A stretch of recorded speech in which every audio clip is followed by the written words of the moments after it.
Hey YouTube, here we are on episode 5 of Witching Hour Wednesdays. My name is Haley, if you haven't joined into the channel before, and here with me I have my guest member, Austin, who's apparently not going to say hello. Hi. And if you watched one of the previous videos, I believe it's episode 2 video, when you met my friend Jordan, this is her husband, and so we're both going to be sharing a story with you today. I'm going first. The story I'm talking about today is about my friends Cynthia and Sam from school, and this is like high school when they messed with a whole lot of stuff that you're not supposed to mess with, like devil circles and satanic shit and whatnot, because they thought it was cool. And you know what like a devil circle is when you like draw like the star or whatever in the paper and then you drip your blood, and it's supposed to be like summoning a demon or whatever, or inviting a demon into your soul. They both did that multiple times onto little pieces of paper, and I found the stacks and I was just kind of like, what the hell are you guys doing? Like, this isn't stuff that you should just be messing around with. And both of them just thought it was nothing, oh, it's nothing, whatever. And there was one occasion when I walked into my friend Cynthia's bedroom, and like her door was like, you went in this way, and then it was like her room went like that, so the door was in this corner.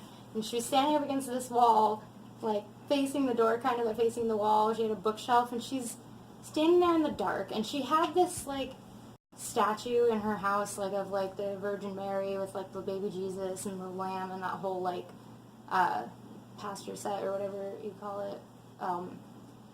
And she had like a red candle on her dresser, and I walk in and she's in the complete and total pitch black darkness other than the light of this candle, and she had the head broken off of the Sister Mary, and she had put the lamb's head on Sister Mary, and the lamb was just headless. And then I guess she had done this a few times because like as like the wax melts and turns into liquid, it was sinking. Like the little baby Jesus doll was like halfway into the candle. And this crazy bitch, I am serious, this is why I tell you not to mess with this kind of stuff. Like, I cannot make this up. It sounds like a horror movie, but I walk into her room.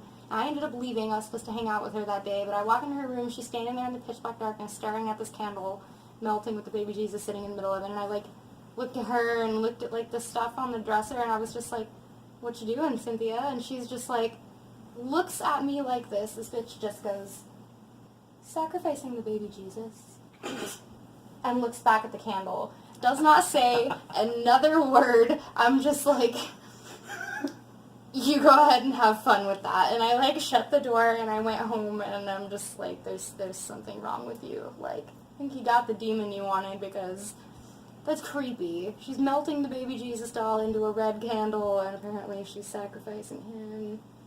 I mean, you can't sacrifice something twice. I'm just saying. She was trying. She was trying her best. But yeah, that's my story. So your turn. He's not over it yet. Nope. So my story, I want to say it's about 8 years old now.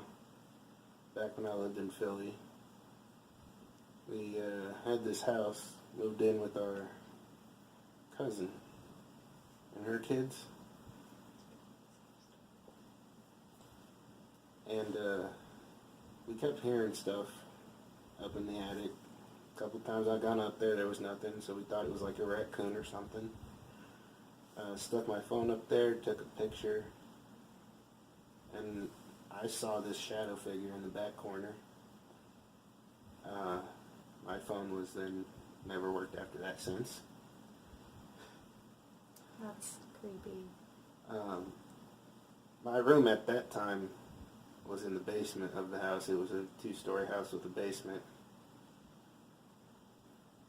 And my room with my brother and my other cousin was the basement at first. And we would hear, it had like, the basement was the entire length of the house, but it had this like built-in little closet. And if that door was closed, you'd hear scratching on the door and knocking. You left it open, nothing happened.